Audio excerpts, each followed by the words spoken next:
wano kyeneebuuliza, why are they abducting Namere? Nkugambye nze nkuwa effect yakyo. Bwaba mu abduction, that is the most stupid act they have done.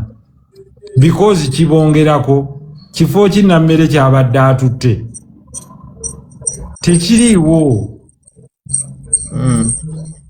Yes, era mukolera ani at this moment? That means muli mukwekuba mwekka mwemalawo. Who cares? Nze mubekuba hona busiriimu, nze ndi muwagizi wo.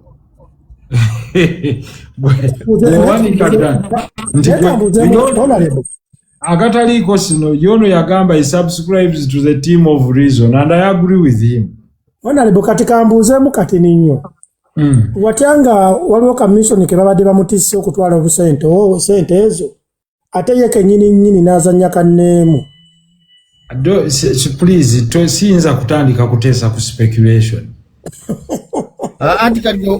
Honorable, because of your profile, Honorable, bino tobyogerako naye fe era bonaavaako ffe tugenda byogerako kubanga gwe profile badembe kubanga kati olwo tuba tuteesa ku mboozi z'amalwa nti watya ebyo bibye.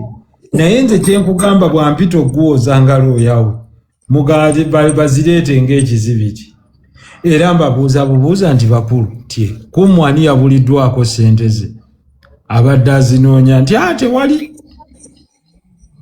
nti kakati bwe ziba tezirina we zaabuze ogamba oti ate nze nzirina mu tteeka bbi. Andi kati Honorable kyolina okumanya nti Uganda yaffe yensi gye bagenda okukeera ku makya ne bagamba nti agataliiko sino bamukutte ne bagamba nti yabbye akasimu, ogenda okutuuka mu kooti n'osangayo fayiro endala ne bagamba nti ate agataliiko sino yakukusa ssente ezinkana bwe ziti obudde bwe buti n'azingiza mu ggwanga. Kitegeeza naawe nkolokkaanya nti mu Uganda waliwo enfuga embi. Of course. Leka muwulirize. You see, by even me making those statements, mumulaba ekintu kino ng'ekiri ekyokusaaga. That means you're carrying forward the sentiments of the people. And anyone who is seated in power, kasita otandika nkole musajja w'enaale. Ne bw'otandika bw'otandika okudda nga nkola ow'enaale kati ate yagamba nti waliwo enfuga embi. Mutandise okwekuba n'essalire eno gwakiti omutujju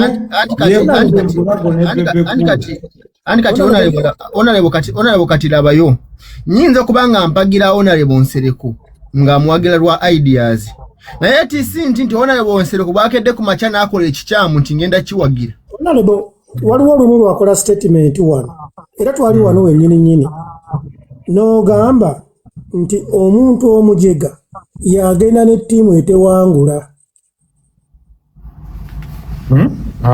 Nedda ssebo. Wakyogera? N'agamba omujega yatambulira ku bulimba.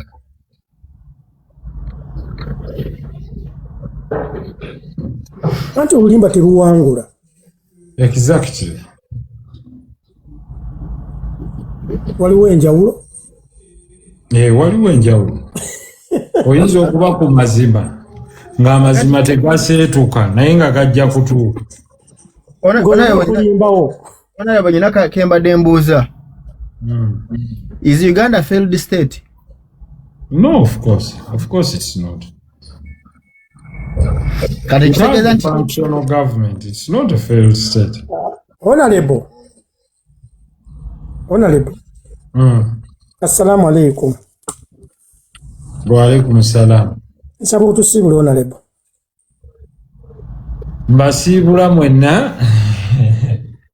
nga mbaagaliza ekiro ekirungi naye edimeza y'abagobye temwesiikidde na kanyeewa. Olw'okutambulino abantu nga baagala emboozi. Honorable tuteekako awo tugolabe katugenda kulaba mupiira.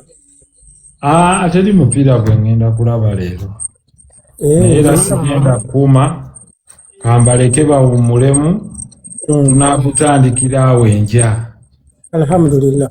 Akuuma atakuumira mpeera shira mu kiibi nkutumidde kiramu kibyasanyusa agayiyampagira ku Owaitu. Yes, agataliiko. Naye tusiibuleko taata. Onale bw'obadde okyayogera n'essimu ekomyewo. nedda